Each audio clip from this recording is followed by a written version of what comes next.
Merkel Media.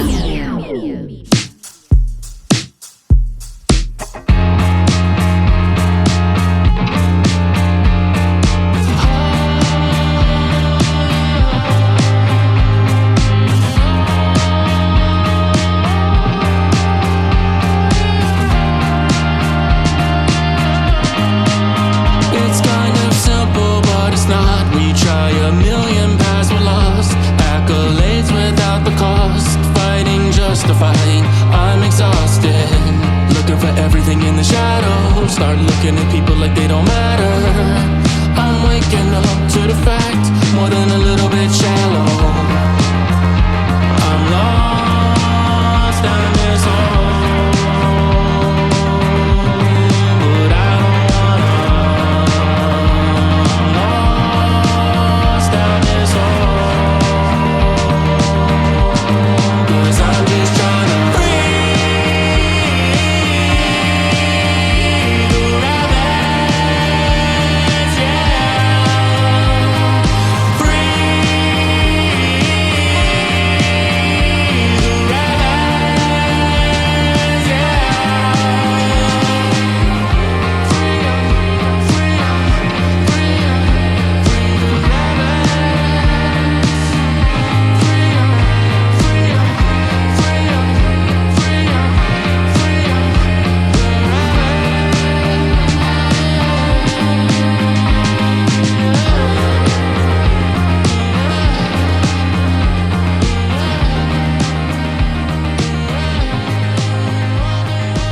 What's good, everybody? This is Joel Thomas, and this is Free the Rabbits. And how are all the free-range rabbits doing out there? Guys, I just want to thank you so much for all the support and all the 5-star reviews everywhere we go, all the comments on YouTube, everything to drive the algorithm up. I do want to say, moving forward, when it comes to any of the reviews you guys give, I'll be doing those at the end of the show. My daughter hit me up and said that while the show's great, that I am spending way too much time at the beginning, and considering the fact that most people these days have ADHD and can't wait 8 minutes to get to the subject matter, I understand, right? Like, I think that that's the formula going forward. I think that's how we're going to do it. So we'll be jumping into the topic a little bit earlier than normal. But I do want to say, before I get started today, right now, while you're listening to the show, go give a 5-star review on Spotify. Go give a 5-star review and write a review on Apple Podcast. Go give 5-star reviews anywhere you can. There's plenty of places that you listen to podcasts. Also, if you're listening to it on YouTube, subscribe, and hit the notification button so you know every time a new show comes out. And share the show, guys. I'm going to say that a million times. Share the show, because that's how people get a hold of it, and then they can share it, and then it hits harder in the algorithm than people that don't normally get a hold of it get a hold of the show. So again, I love you guys. I love all the support you've been giving me. All right, guys, we're going to jump right into the mix of the show. Let's talk about some Stargates.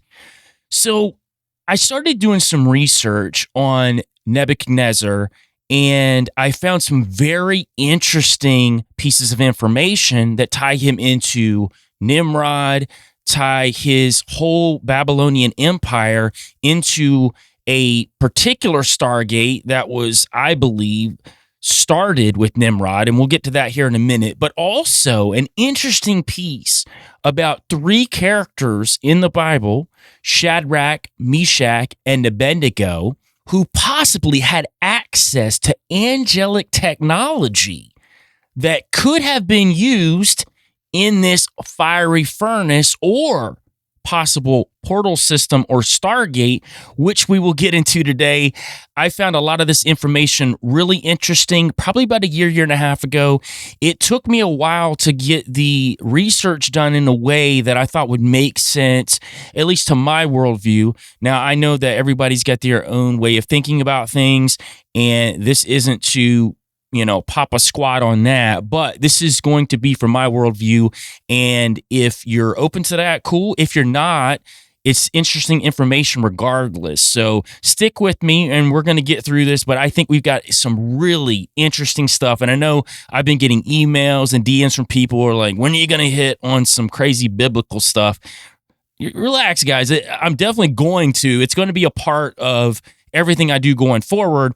But again, it won't be the end-all be-all, because I will talk about a myriad of different subjects that people get lost down the rabbit hole on, and encouraging people to go down there, get some information, but live your life out of the rabbit hole. Let's live full lives. Let's not be restricted to some belief system or theory that we find, and in doing so, cut us off from other people in the world that we should be talking to. So we're going to get started today. We're going to start with Nimrod, because that's going to help us understand the initial context of what Nebuchadnezzar was trying to recreate. So Nimrod is talked about in 3 passages in the Bible. The first and most thorough passage is Genesis 10, 8 through 12. Cush was the father of Nimrod, who became a mighty warrior on the earth. He was a mighty hunter before the Lord. That is what it is said.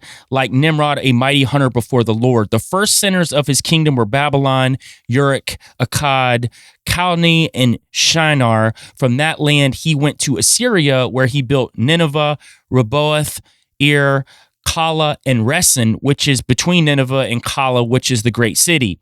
Now, the next time Nimrod shows up, it's in a genealogy of 1 Chronicles 1:10.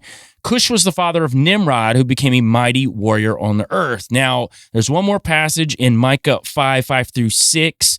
And he will be our peace when the Assyrians invade our land and march through our fortress. We will raise against them 7 shepherds, even 8 commanders, who will rule the land of Assyria with the sword, the land of Nimrod with drawn sword, and he will deliver us from the Assyrians when they invade our land and march across our borders.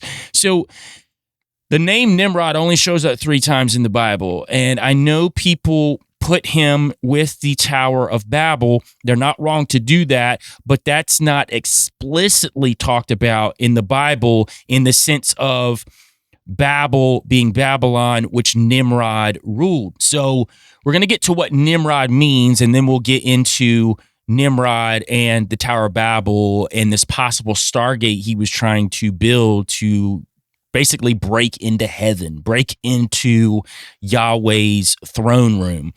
Now, Nimrod has come to mean a great hunter, since Nimrod was identified as a mighty hunter in Genesis 10:9. However, the name probably had a different meaning in the original language. Some scholars posit that Nimrod actually came from a Semitic root, a language similar to ancient Hebrew. The root appears to be a word roughly Romanized to marad, which means to rebel. So that's where you get this idea that Nimrod was a rebel. He rebelled against God. He was rebellious against God because he himself wanted to be a god. And I know there's some thought patterns that Nimrod himself was a Nephilim. I don't know.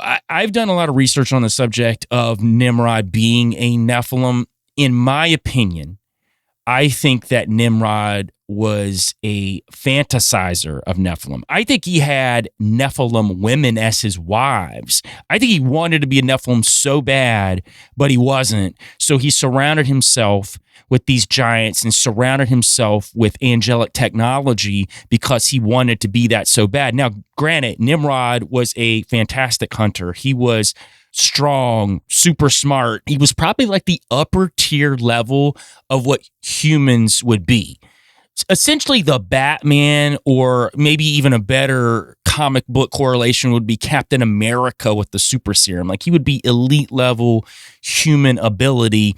And I think that's what Nimrod more than likely was. Now, again, we could argue to death about him being a giant or not. I don't think it's really that important.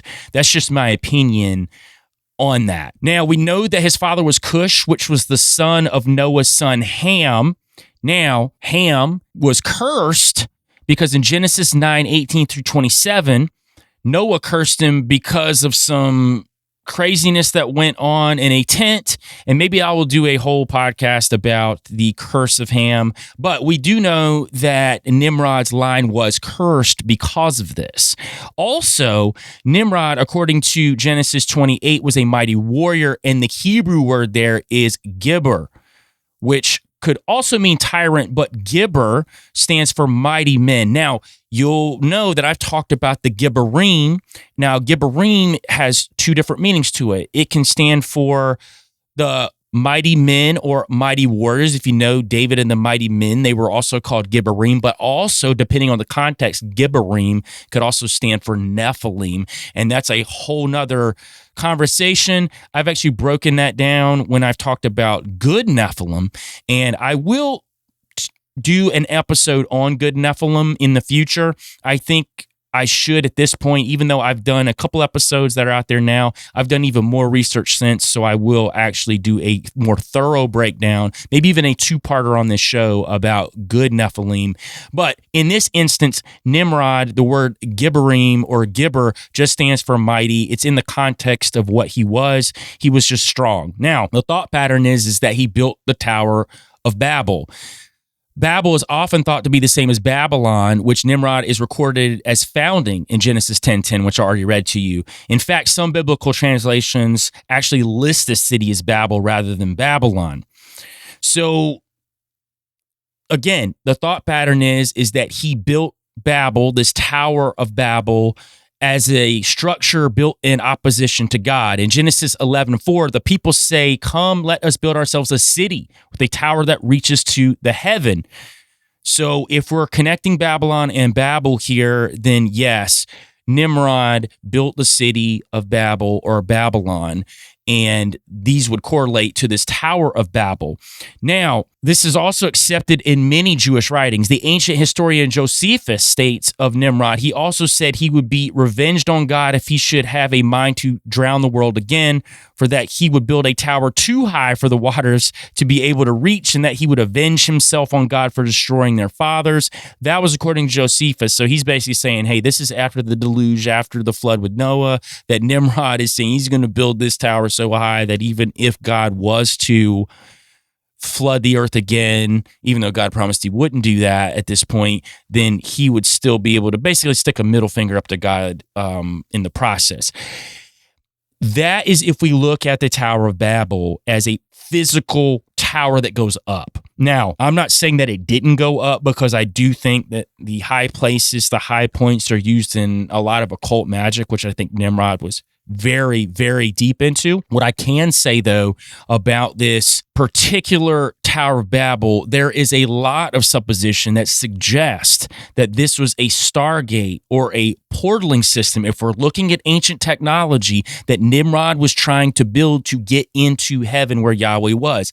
I want to go a step further, because I think there's some evidence, even biblically, when we start getting to the story of Nebuchadnezzar, when we start talking about Shadrach, Meshach, and Abednego, and we start talking about this fiery furnace, that the Stargate was built, that it worked. Now, think about it in the sense of Stargates. Stargates could get you to multiple points, depending on where another Stargate might be, or depending on how that the Stargate itself works. So let's suggest this theory that Nimrod had a Stargate that worked. This Tower of Babel worked. It just didn't work to get him where he wanted it to go. So he's got scientists working for him. He's probably got fallen angels working for him. He's got all of these different people that are helping him with this, trying to tap into that code to break him into heaven. So let's just say the Stargate itself worked. It got him to and fro all over the place, but it couldn't get him to where he wanted to go. And I think that that's when the Tower of Babel was destroyed, or the Stargate was destroyed, is when, maybe Nimrod was getting close to it. Maybe that's when Yahweh was like, nope, I'm just going to go ahead and change everybody's languages so they can't speak to each other, so you can't figure it out. And then basically the Stargate's just going to be destroyed in the process. So that's my take on Nimrod and the Stargate or Tower of Babel that he was building. Now, this is going to get us into King Nebuchadnezzar II. So Nebuchadnezzar, which means Nebo, protect the crown, or frontiers, he styles himself as Nebo's favorite. So he was the son and successor of Nabopolassar, who delivered Babylon from its dependence on Assyria and laid Nineveh to ruins. So his father was also a great king, And Nebuchadnezzar was the son of Nabopolassar, and he became even greater than his father, who basically cut off their dependence from Assyria, which Assyria was a mighty nation. So Babylon cut themselves off from Assyria because of his father, and then Nebuchadnezzar took over at that point. Now, Nebuchadnezzar was all about the occult, was all about alchemy. He surrounded himself with mages, magi, soothsayers, mystics. That's what he was highly involved with. And part of his purpose that he thought was to rebuild the Tower of Babel, was to rebuild the Babylon of old. He fashioned himself to be a new Nimrod. That was really his whole goal, was to be a new Nimrod. Now, the crazy thing about Nebuchadnezzar is he battles within himself constantly. You can see this in the Bible where he's taken over the Israelites. They now work for him. He's employed several of their prophets to work for them. Matter of fact, changes their names, their Hebrew names, into Babylonian names to work for him. And we'll get into that in a minute. But I do want to point out that King Nebuchadnezzar has this battle within himself to where he knows that Yahweh is the one true God, but yet he's so obsessed with the occult and obtaining this mystic power that he loses himself. And Daniel and Shadrach, Meshach, and Abednego and Ezekiel, to a whole nother point, is always throwing this in his face to let him know that the path he's on is wrong, that he has an opportunity, even as a Babylonian king, to do the right thing. And I think this goes to the fact that God gives us all the opportunity to change no matter who we are. And I think that's why I lean heavily into the idea that Nephilim could be good as well as bad.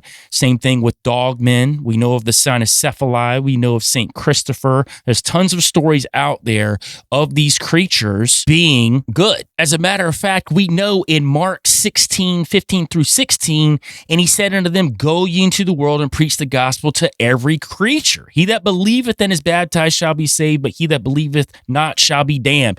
Every creature. It's a pretty telling verse that we're not just talking about humankind. I know people want to argue that point. I don't think that's what that verse means. I think it does mean every creature. Every creature who has the intelligence to be able to make that decision, I think absolutely falls into that category.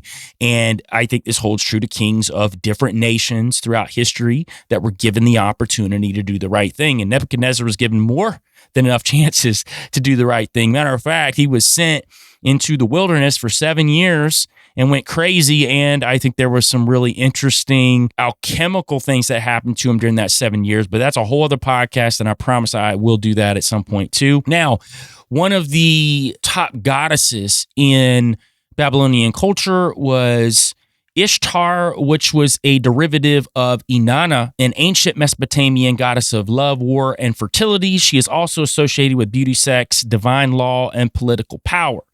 Originally worshipped in Sumer, she was known by the Akkadian Empire, Babylonians, and Assyrians as Ishtar, which was primarily the queen of heaven. Now, this is important because Nebuchadnezzar built what they call the Ishtar Gate. It was named after the Mesopotamian goddess of love and war, was one of the 8 gateways that provided entry to the inner city of Babylon during the reign of Nebuchadnezzar. It was decorated with glazed blue bricks that depicted alternating rows of bulls and dragons, and we'll get into what some of the decorations on this particular gateway represented. One of the names of the gateway was Ishtar, is the one who defeats his enemies. It also was representative of Ishtar repels her attackers. And when Nebuchadnezzar or the generals that would go out to war would come back, it was ritualistic for them to walk through the Ishtar Gate as symbolism to walk through with the gods. And I don't know necessarily that was just symbolism. I think that this Ishtar Gate that was also rediscovered later on, there were pieces of it that were discovered throughout history.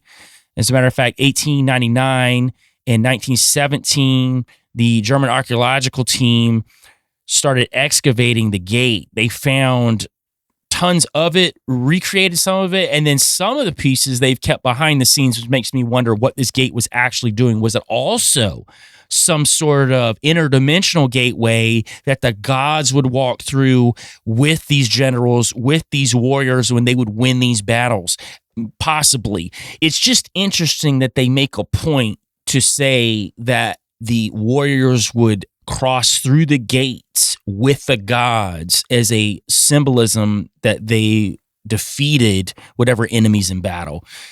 So we're going to get to the actual Stargate part of it, even though I think that the Ishtar Gate could have possibly been some sort of interdimensional gateway. I don't know necessarily if it's what we would call a Stargate, but maybe an interdimensional gateway for the gods to cross through. I don't know if humankind could cross through there or not, but it's very interesting that it was said that gods were able to walk through there. Now, we'll get into this Stargate situation with King Nebuchadnezzar. Now, he's the king of Babylon who recently conquered Jerusalem. So we talked about how that when he conquered Jerusalem, he took some of the prophets to add to his collection of advisors, of magi, of alchemists, because they were connected to Yahweh. And to him, there was just a pantheon of gods. Now, I don't disagree with the idea of a pantheon of gods or Elohim or this divine council of gods, but I do think that Yahweh is at the top of that, the head of it. Jehovah is over all of that. And I think that's seen throughout the Bible where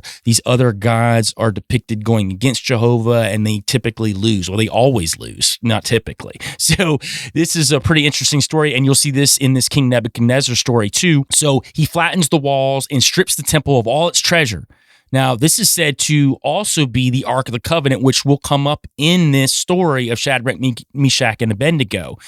He sets the city ablaze. He returns to Babylon with the treasure of the temple and a group of royal prisoners of war, which we know to be Daniel, Shadrach, Meshach, and Abednego, Ezekiel, who have all these visions. We know that Ezekiel saw what some people think were UFOs in the ancient astronaut theory, which I don't think they're necessarily wrong with what he saw. It's just that I think they still were angelic beings. I just think that maybe the technology was angelic technology that we would consider alien. So maybe it's kind of the same thing, right? Just depends on the worldview that you're coming from. Now, he's best known, King Nebuchadnezzar, for being the builder of the Hanging Gardens of Babylon, one of the 7 wonders of the ancient worlds. These gardens were built upon the 7 stages of the fantastic ziggurat of Marduk, the well-known Tower of Babel, which Nebuchadnezzar restored. So we know that Nebuchadnezzar, one of his main goals was to restore this Tower of Babel, restore this Stargate, because he wanted to do what Nimrod couldn't do, was connect to heaven. Now, we don't know Nebuchadnezzar's goal here to connect to heaven. I don't know necessarily if it was a bad reason why he was trying to, like he wanted to become this all-encompassing dictator god that Nimrod was, because you see a lot of empathy, you see a lot of good traits in Nebuchadnezzar. I just think he was guided wrong a lot of times. And yeah, he did some bad things. We're not saying that he was, great all the way around, but he battled within himself. He's the classic archetype of the guy who wants to do good, but just can't get out of his own way. Like he just keeps falling into these traps over and over of doing the wrong things. I think Nebuchadnezzar's a good story of that. Now, Babel, we talked about the Tower of Babel earlier with Nimrod, originates from the word Bab-li, which in the Babylonian language meant gate of God. This is the first tip-off that Nebuchadnezzar attempted to construct a means, perhaps the Stargate, to transcend Earth life and travel the cosmos. So at this point, this Bab-li means gate of God. Why would this be called gate of God? Why would the Tower of Babel be called the gate of God? And I think that's where we get the idea of the Stargate, because if we know ancient technology was better than it is now, or at least what we understand of it, right, or what we're given, because I do think behind the scenes there is technology there that we would be blown away with if we knew. But this ancient technology was highly advanced. And why would Nimrod be building a tower up to the heavens? It makes no sense. That wouldn't, in my opinion, be the move. If you have this ancient technology and you have contact with these watchers, these fallen entities, then you would be trying to connect to this heavenly realm. And you're going to use a technology to do that, which we know throughout all cultures, religions, mythologies, that there is some version of a Stargate or interdimensional gates that people have access to. And I think this is what Nebuchadnezzar was trying to do. The thing that Nimrod couldn't do was get connected to heaven. And maybe this is why God didn't immediately take Nebuchadnezzar out, because he saw the good in him, or saw him at least trying to do good. And maybe his reasons for trying to open up this gate weren't the same reasons as Nimrod, and he was given chances as these prophets kept giving him chances to do the right thing. He was driven to build the Hanging Gardens by this belief he was to emulate Sargon. In 2300 BC, the great king of Akkad, now northern Iraq, a name from which is derived from the term Akka, the name of the creator goddess Akka in the first Semitic language. Akka comes from the primitive linguistic root Ak, meaning great or mighty.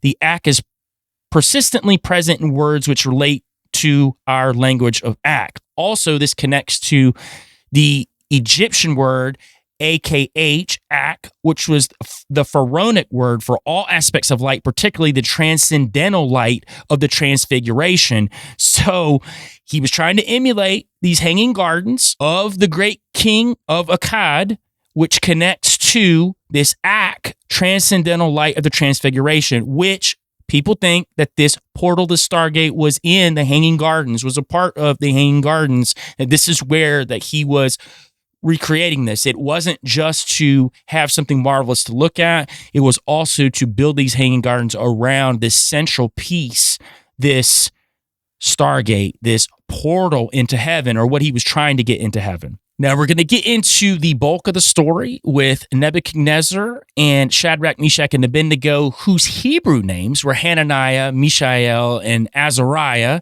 So I like to put that out there to people, too, that those were their real names, even though the Babylonian names, I think, sound pretty cool. Also, for people that don't know, Daniel's Babylonian name was Belteshazzar, so he had a Babylonian name as well that Nebuchadnezzar gave him. But oddly enough, in Scripture, the Babylonian names for Hananiah, Mishael, and Azariah are used more than their actual names, whereas Daniel's name, Hebrew name Daniel, is used more than Belteshazzar. I just think that's interesting when you're reading the scriptures. I'm not sure exactly what the writer's purpose was in that. Maybe it was just phonetically sounded better. I'm not sure. So I do want to start with Daniel, the book of Daniel. We're going to start a little ahead of the story of Shadrach, Meshach, and Abednego, because it's important to get us back to that part of it, because there's some things that set up with this vision that Nebuchadnezzar has and goes to Daniel about. And I will read the vision now, and then we'll break that down a little bit and then move into Shadrach, Meshach, and Abednego. So Daniel 4:10-17, thus were the visions of mine, head in my bed I saw, and behold, a tree in the midst of the earth, and height thereof was great. The tree grew and was strong, and the height thereof reached unto heaven, and the sight thereof to the end of all the earth. The leaves thereof were fair, and the fruit thereof much, and in it was meat for all. The beasts of the field had shadow under it, and the fowls of the heaven dwelt in the boughs thereof, and all flesh was fed of it. I saw in the visions of my head upon my bed, and behold, a watcher, an angelic being, we'll talk about that in a minute, and a holy one came down from heaven. Now, this first part of the vision, the tree is representation of Nebuchadnezzar, that he is reaching unto heaven, that he is ruling this great nation. He's helping the people that are underneath him, even though he conquered a lot of them, which I think's ironic. Now, the second part of it, he cried aloud and said thus, hew down the tree, this is the watcher, and cut off his branches, shake off his leaves, and scatter his fruit. Let the beasts get away from under it, and the fowls from under his branches. Nevertheless, leave the stump of his roots in the earth, even with a band of iron and brass, in the tender grass of the field, and let it be wet with the dew of heaven, and let his portion be with the beasts in the grass of the earth. Let his heart be changed from man's, and let a beast heart be given unto him, and let 7 times pass over him. This matter is by the decree of the watchers, the angelic beings, and the demand by the word of the holy ones, to intent that the living may know that the Most High ruleth in the kingdom of men, and giveth it to whomsoever he will, and setteth up over it the basest of men. This second part of the dream shows that Nebuchadnezzar is cut down for his refusal to follow what Yahweh has given him multiple chances to do. So he's having this awful vision, this awful dream. He goes to Daniel, and Daniel spells out the dream to him. He still doesn't listen and ends up that last part of the dream happens to him where he is basically goes mad for 7 years. Now, there's more to that piece of it, and I will do a podcast on that interesting part of what he was doing during this 7 years, which I think is pretty cool. Also, the Watchers are brought up, and we know that the Watchers are a type of biblical angel, or depending on the context, just angelic beings in general. And you're going to see this a lot in the apocryphal books of Enoch, where the Watchers are talked about constantly. You had the 200 that come down, have sex with the human women that create these Nephilim, these giants. That's talked about explicitly in the book of Enoch, which that is where the term Watchers really come from as far as being used a lot. The Bible talks about Watchers too clearly. We just read it in Daniel, but the book of Enoch is where people go to when they think about Watchers. The Hebrew word for Watchers is iron, and interestingly enough, the term iron, I-R-I-N, is primarily applied to disobedient Watchers. So it's not generally used for angelic beings that roll with Yahweh, which I find interesting that it's used here in Daniel, that these decree of the Watchers tells Nebuchadnezzar that he's getting hewn down, that they're hewing him down. So I'm almost wondering if they're just given that Nebuchadnezzar's given over to these evil Watchers, that God's just like, yeah, cut him down, have at him. We also know that the term Watchers is used in other cultures as well when it talks about angelic beings. Watchers is also the Egyptian name for a divine being or a god, or NTR Neter, which means one who watches. Interestingly enough, there's a correlation between Never Neverland and Neter Netherland, where is the place in the stars where these beings dwelt. So that also ties into Peter Pan, which is the god Pan imagery, and basically luring these kids or luring people into this Neter Netherland or Never Neverland. That's just a side story. I could get into Pan in the future, but I thought that was interesting that that's where this Never Neverland is a derivative of, is this Neter, this NTR Neter, which means one who watches. This is the land of the Watchers, Never Neverland. Sumeria also stands for the land of ones who watch. So who ruled over ancient Sumer was the Anunnaki, which I also think were fallen entities. If we look at the kings list, I mean, look how long those first 8 kings ruled for. They were 35,000 years, 26,000 years. You can go through the list before that first flood. And I believe that those Anunnaki were fallen angels that ruled over ancient Sumer. So also this is where the derivative of ancient Sumer, Sumeria, came from, the ones who watch. You're going to see this constantly throughout mythologies, constantly throughout different cultures. These watchers pop up in some form in their etymology. Now, we're going to go to Daniel 3. Daniel 3 is the chapter before Daniel 4, which I just read, where Nebuchadnezzar came to Daniel with his dream and Daniel gave it to him. Now, I want to preface this before I get into this part of it. I think that dream he had not only represented the metaphorical idea of King Nebuchadnezzar being hewn down, but also of a piece of technology being hewn down because of Nebuchadnezzar trying to break into heaven using the same Stargate that Nimrod created in the past. So we'll get to that in a minute, but I want to put that out there before we get to this part of it. So Nebuchadnezzar's golden statue, this is Daniel 3, this is a chapter before Daniel 4. King Nebuchadnezzar made a golden statue 60 cubits high, 6 cubits wide, and he set up on a plain of Dura in the province of Babylon. Then King Nebuchadnezzar sent word to assemble the satraps, prefects, governors, advisors, treasurers, judges, magistrates, and all other officials of the provinces to attend to the dedication of the statue he'd set up. So all of these governors, advisors, they all show up. And in verse 4, he says, the herald loudly proclaimed, O people of every nation and language, this is what you are commanded. As soon as you hear the sound of the horn, flute, zither, lyre, harp, pipes, and all kinds of music, you must fall down and worship the golden statue that King Nebuchadnezzar has set up. And whoever does not fall down and worship will be immediately thrown into the blazing, fiery furnace. So if you know the story of Shadrach, Meshach, and Abednego, they didn't listen. they worshiped Yahweh, and they were not to bow before this idol, this grand idol that he put up that everyone was to worship. Now, we don't know what this idol looked like. I've seen plenty of pictures of people drawing, what looks like Moloch or whatever god they want to, and they say, hey, this was this golden idol they all were supposed to bow before. I don't think so. I think possibly this idol could have been a piece of technology that also included some sort of angelic technology and even the Ark of the Covenant at its base to try to help Nebuchadnezzar tap into this Stargate.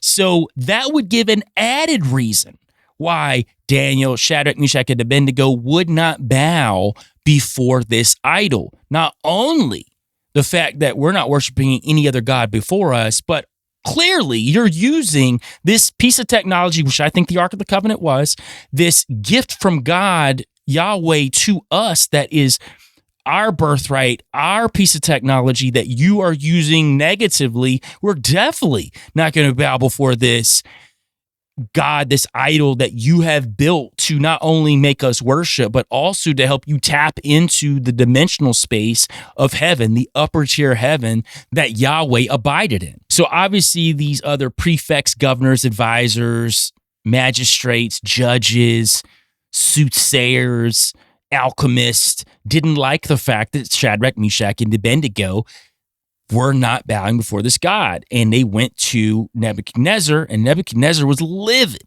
absolutely livid about it. He was enraged, and he gave them another chance to do it. And they basically told him that, no, we trust that our God's going to protect us, so you can do whatever you want to do. Now, before I get to that part of it, I'm going to jump back to this image of the idol and how I think it could possibly have been a piece of technology. Now, this thing was massive. It was 60 cubits size, 6 cubits wide, which is roughly 45 feet high and the size of a 4.5-story building. So this thing was massive, huge. So this could have been seen from miles around. Now, imagine if this idol was, in my opinion, probably around or in the Hanging Gardens, close by to this Stargate, this portaling system that Nebuchadnezzar was trying to use to fulfill Nimrod's prophecy of breaking into heaven. So you've got this massive idol that he's told everyone to worship. He might have even been using this idol as a way to siphon people's energy to help him crack this code. He's trying everything at this point, right? And who knows what these soothsayers and these alchemists are telling him to do. He's probably even more livid at the fact that, and I'm going to get in a minute why I think that the Ark of the Covenant was a part of this, that the fact that his Hebrew alchemists, in his opinion, that's what he would call them, his Hebrew alchemists are not even helping him with this. Hey, I've got this Hebrew piece of technology that you know how to work that you're not even helping me with, and I'm trying to get into heaven. And they're like, no, because we worship Yahweh and we're not going to help you do that. Yeah, we're indebted to you and we work for you, but at the same time, our God's more powerful than you, and we're going to put our foot down when it comes to those type of things. So to get to what I think that this idol could have been, we're going to talk briefly about the sacred symbol of Nut, which was the ladder used by Osiris to enter her heavenly skies. Now, Nut, the goddess Nut, was the goddess of sky, stars, cosmos, mothers, astronomy, and the universe. So she represented these other realms, these stargates, the portaling into these stargates, this ladder, which I think the symbol of Nut was a stargate that Osiris used to enter the heavenly skies.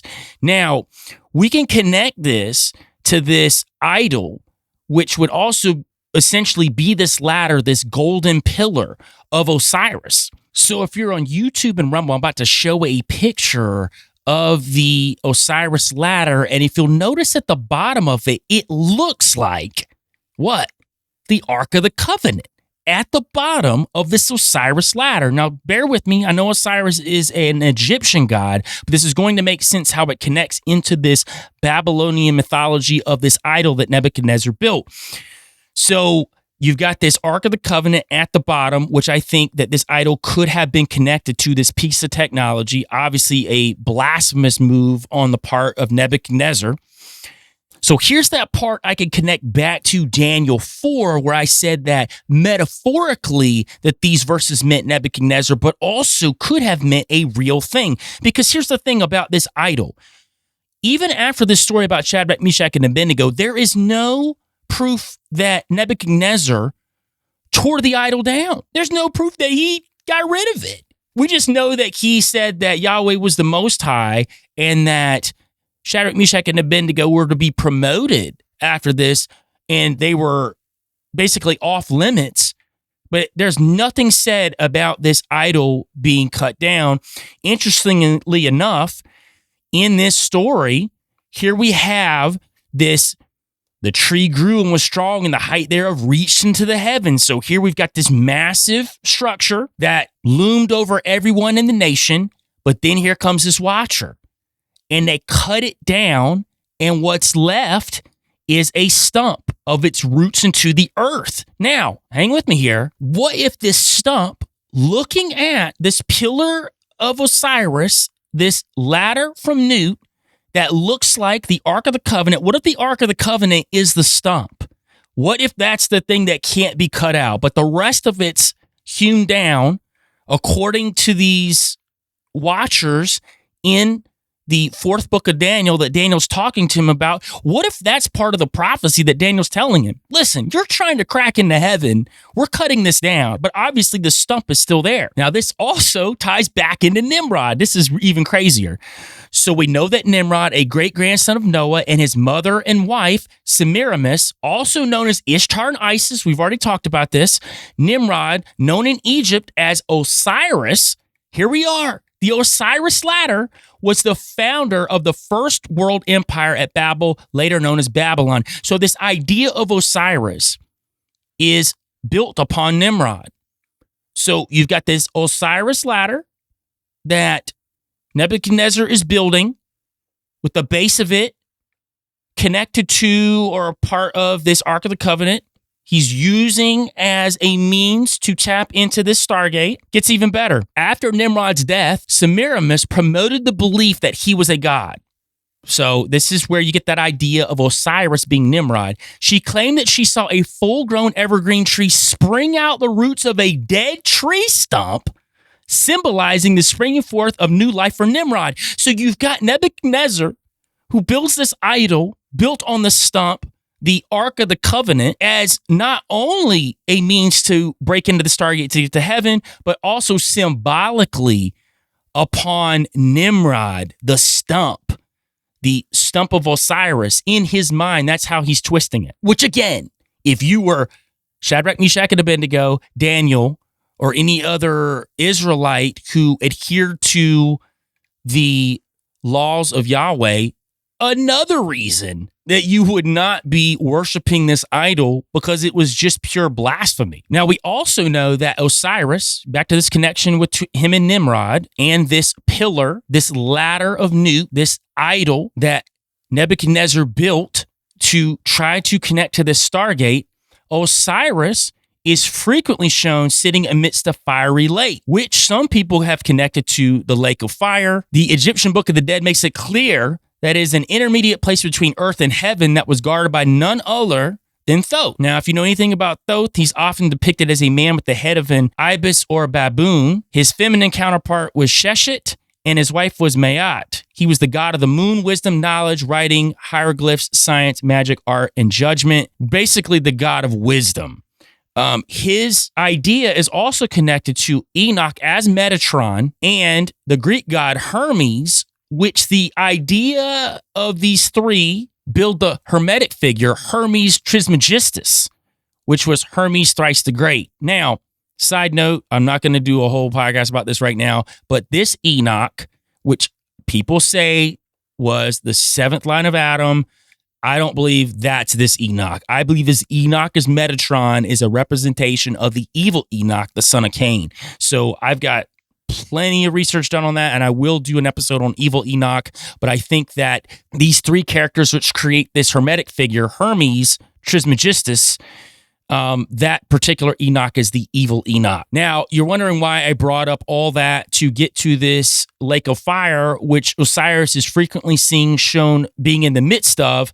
Is this really a lake of fire, or is this representation of a different dimension, which I think we can also tie into this portaling, this Stargate system that Nebuchadnezzar was trying to tap into, which Nimrod, his precursor, was also trying to tap into. And in ancient stories, it's become clear to transcend earth life, one has to cross the lake of fire, which may appear as a fiery furnace. So this connects into this interdimensional space that possibly this fiery furnace that Shadrach, Meshach, and Abednego were thrown into was not the fiery furnace that we have in our minds of it being an actual fire. Maybe this was a Stargate, a portaling system, and we're going to get to that too right now. So we're going to go back to Daniel 3:19, and this is after Shadrach, Meshach, and Abednego told them, no, we're not bound before this idol. At this, Nebuchadnezzar was filled with rage, and the expression on his face changed towards Shadrach, Meshach, and Abednego. He gave orders to heat the furnace 7 times hotter than usual,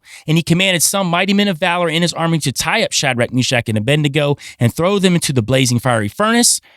Verse 21, this is very important. So they were tied up wearing robes, trousers, turbans, and other clothes, and they were thrown into the blazing fiery furnace. Why does the Bible make such an effort to let us know that they were wearing these clothes? I started thinking through that, and I'm like, okay, maybe to show that when they get thrown in this fiery furnace that the clothes don't burn as well.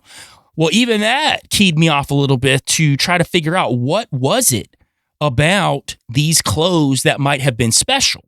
I think the clothes that they were wearing were possible angelic technology that they were wearing to go into this Stargate to protect them.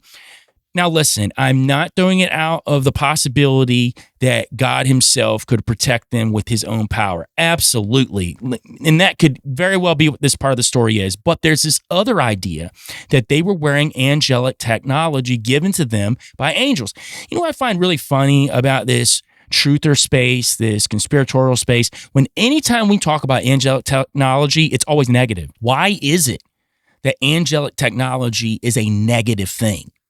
Okay, we know that in the book of Enoch that the Watchers taught the sons of men all this different technology to get access to their women, these evil Watchers, and they were able to create all this great technology out of it. It's still angel technology. It's corrupted angel technology, but it's technology that exists. So you're telling me that only evil angels can create technology? That angel kind on Yahweh's side don't have technology too? That's ludicrous.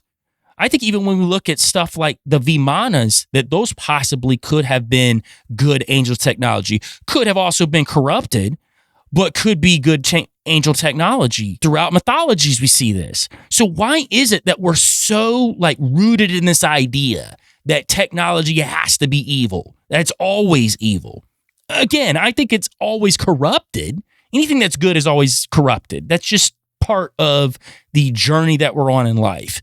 That doesn't mean that the initial place it came from was evil. It's like telepathy. People can use telepathy that have the ability to do that as an evil thing, but it doesn't mean it came from a negative place. It's exhausting, honestly. And people that think that way have to be exhausting themselves. And this is another part of that. Get out of the rabbit hole, go touch grass. Everything ain't evil.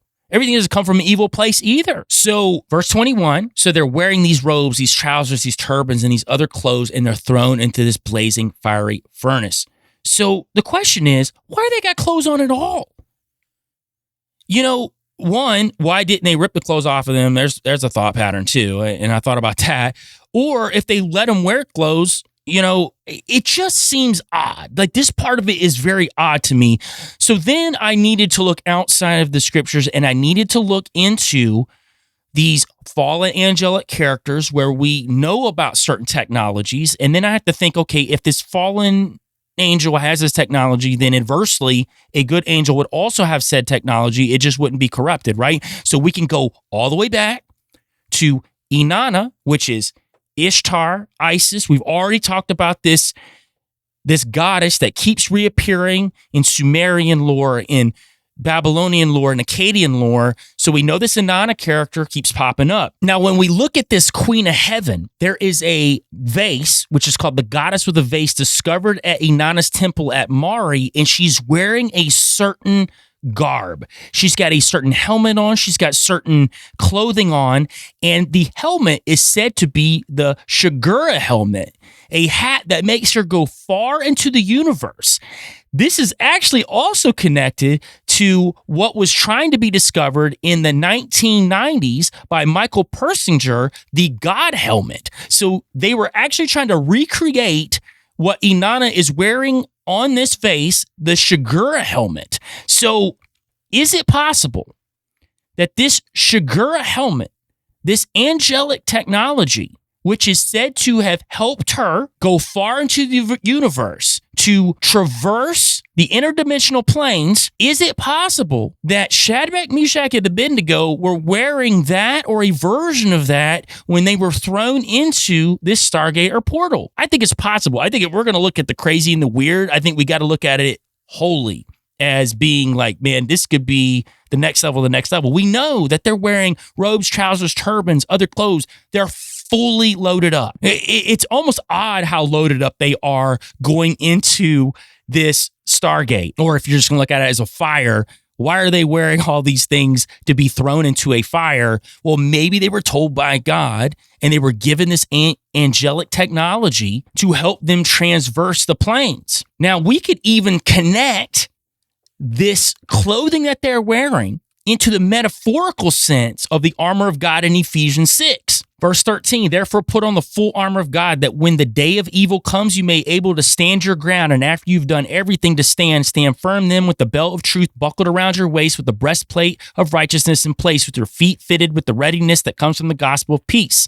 In addition to all this, take up the shield of faith, which you can extinguish all flaming arrows of the evil one. Take the helmet of salvation and the sword of the Spirit, which is the word of God. What if, throwing this out there, that the armor of God is not only metaphorical that was used in this Ephesians 6, but it actually existed as a piece of angelic technology that would protect you from demonic entities and fallen entities and transversing interdimensional spaces? What if they were wearing a version of this armor of God to go into this possible Stargate that would protect them? I'm not saying that God himself can't protect them just using his power, but what if this was something given to them by the angelic beings that they were talking to as a way to combat what Nebuchadnezzar was trying to do to them? I think it's an interesting theory. I like it if we're looking at the fact that Nebuchadnezzar is trying to open up a Stargate to get into heaven. Now, you get to the part of the fiery furnace. King Nebuchadnezzar is baffled at this point.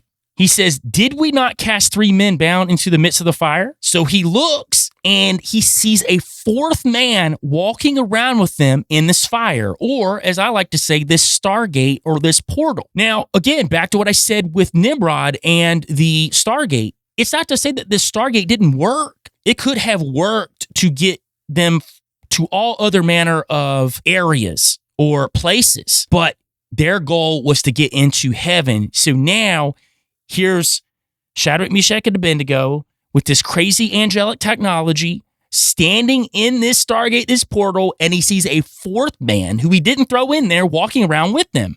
He even says, is it an angel?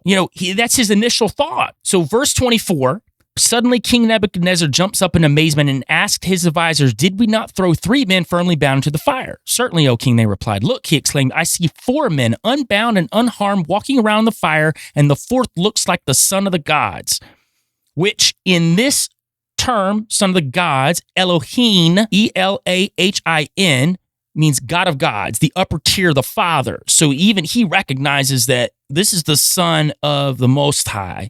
This is Yeshua walking in these flames with them. So here we go. We got Shadrach, Meshach, and Abednego in this portal, in this Stargate, which by all accounts has now been unlocked. into the heavenly realm. They're walking in the heavenly realm. He's looking at basically a window into the heavenly realm while they're walking with Yeshua. How crazy is that? How crazy is this thing that Nimrod's been trying to tap into, that Nebuchadnezzar's been trying to tap into? They can't tap into. He throws them into the Stargate to kill them, essentially, because, if you're not setting the Stargate to go different places, different ways, it could kill you. He throws them in there.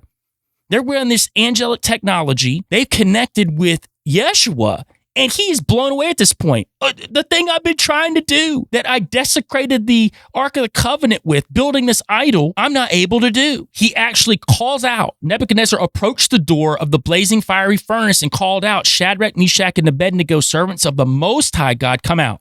So Shadrach, Meshach, and Abednego come out of the fire, and when the satraps, the prefects, governors, and royal advisors, who I know are all blown away, had gathered around, they saw that the fire had no effect on the bodies of these men. Not a hair of their heads was singed, their robes were unaffected, and there was no smell of fire on them. Now, the interesting thing about fire in this case is the Hebrew word nur, N-U-R. It means fire, but it's also used in the same context as when Daniel had a dream of 4 beasts, and this is in Daniel 7, 9 through 10. As I looked, thrones were set in place, and the Ancient of Days took his seat.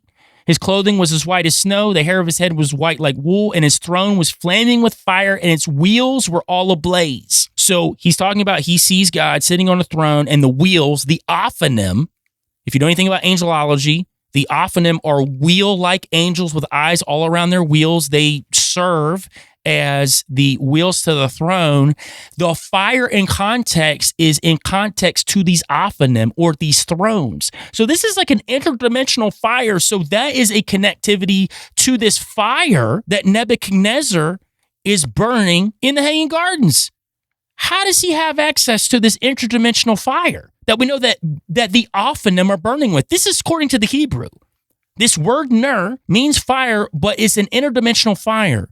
So that right there is another clue that this wasn't an actual fire, that this was the portal, the Stargate that was turned on, that's what the fire was. Verse 28, Nebuchadnezzar declared, blessed be the God of Shadrach, Meshach, and Abednego, who has sent his angel and delivered his servants who trusted him. So at this point, he still thinks it's an angel, even though he just said that it's the Son of God.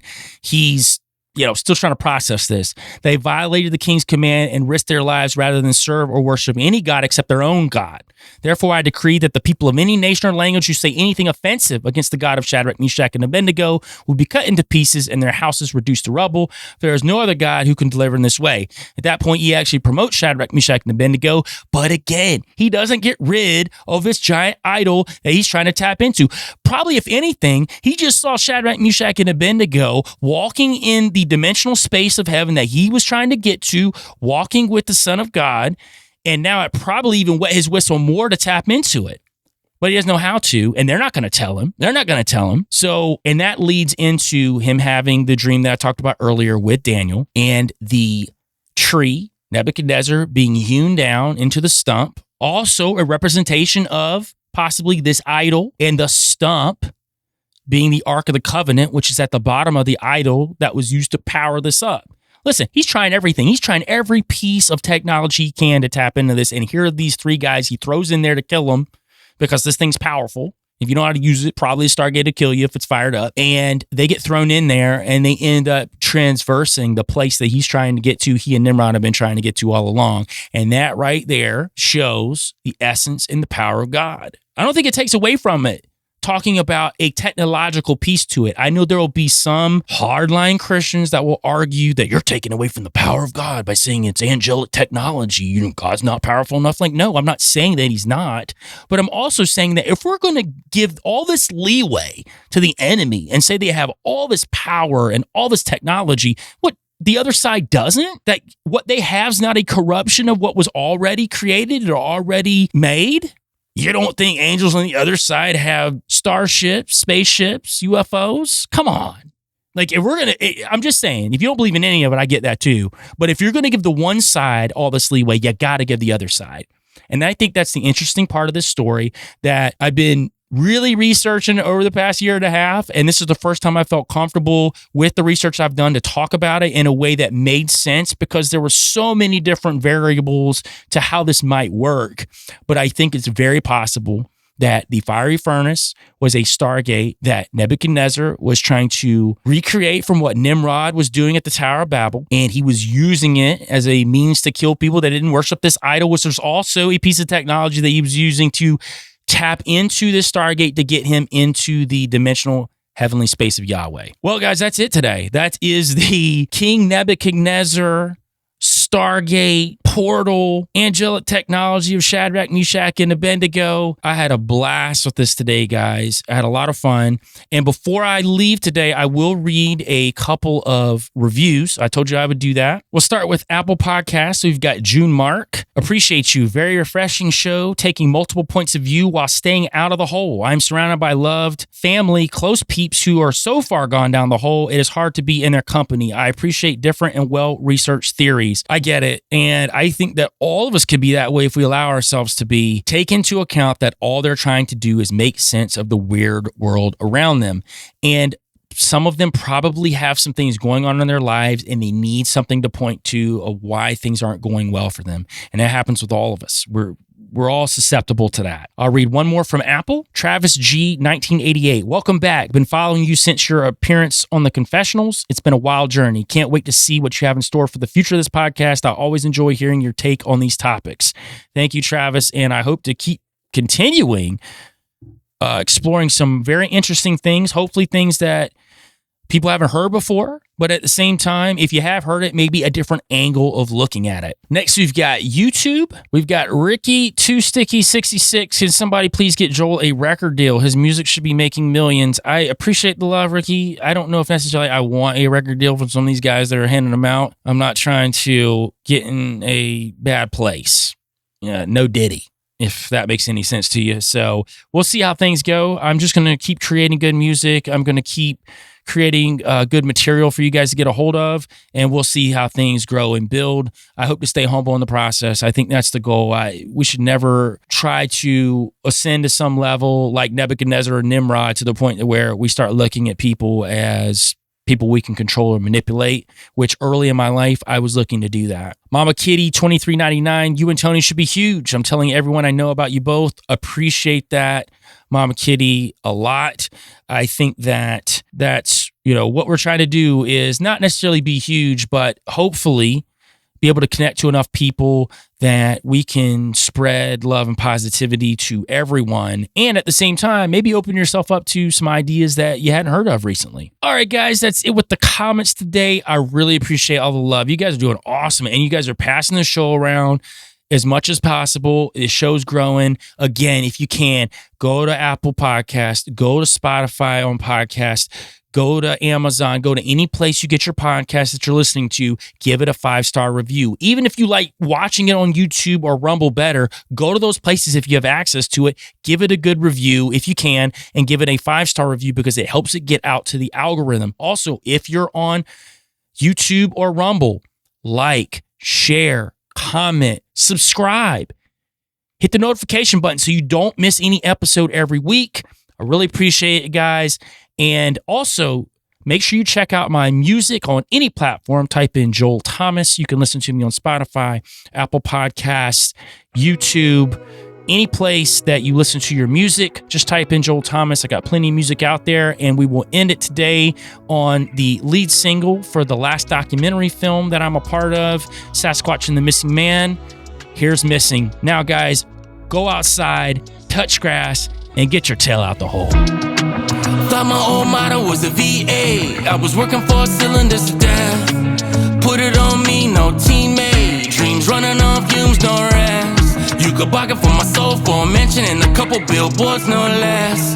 Yeah, thank God for a couple roadblocks. I don't know if I'd have stopped where the road ends. Spent years looking for the real me, always came up missing. Yeah, tried to find it at the bottom of the bottle and I promise ain't sipping.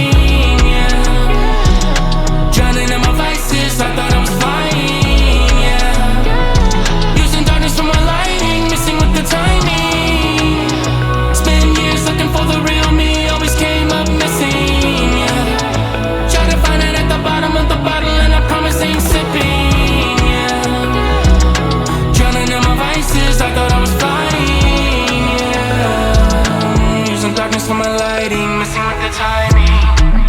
Spent so many years on the sidelines, trying to be the highlight, riding under the bright lights, breaking all the guidelines. Yeah, Mr. Bold with no lifelines. Yeah, screaming I don't need you. Fighting but I'm free too. Neon lights make a path on my breath like smoke in the cold every weekend. Spend years looking for the